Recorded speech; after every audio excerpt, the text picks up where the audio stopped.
ప్రస్తుతం నేను Vijayawada Guntur highway Namburu cross roads వద్ద ఉన్నాను. ఈ ప్రాంతంలో భారత్ పెట్రోలియం పంప్ స్టేషన్ వద్ద ఘోర అగ్ని ప్రమాదం చోటు చేసుకుంది.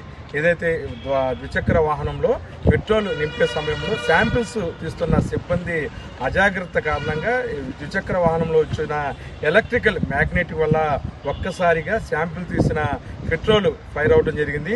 ఇందులో భాగంగా ఆ మంటలు అదుపు చేయడానికి సిబ్బంది చాలా ఇబ్బందులు పడవలసి వచ్చింది.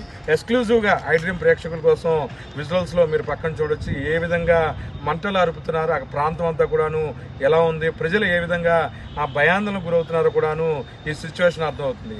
అజాగ్రత్త కారణంగా ఏదైతే పెట్రోల్ బొంకు సిబ్బంది అజాగ్రత్త కారణంగానే ఈ ఫైరింగ్ వచ్చినట్టు తెలుస్తుంది. మరి పక్కన ఫ్యాషన్ ఏదైతే హీరో హోండా కంపెనీకి చెందిన ఫ్యాషన్ ద్విచక్ర వాహనం కూడాను పూర్తిగా అగ్నికి ఆహుతి అయ్యే పరిస్థితి అయితే మనం విజువల్స్లో చూడవచ్చు.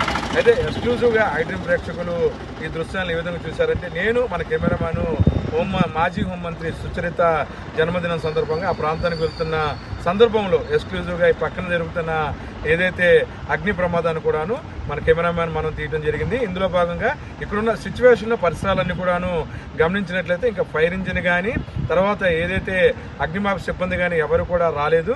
సాయశక్తుల ఎవరైతే ఫిల్లింగ్ స్టేషన్ సిబ్బంది కృషి చేసి మంటలను ఆర్పడం జరిగింది. ఈ ప్రాంతంలో జన నివాసాలు ఏదైతే ఎవరు కూడా ప్రజలు లేని ప్రాంతం కాబట్టి నేషనల్ హైవేలో ఈ పెట్రోల్ బంక్ ఉండడంతో కొద్దిగా ఆ ప్రమాద తీవ్రత తగ్గిందని మనం చెప్పొచ్చు.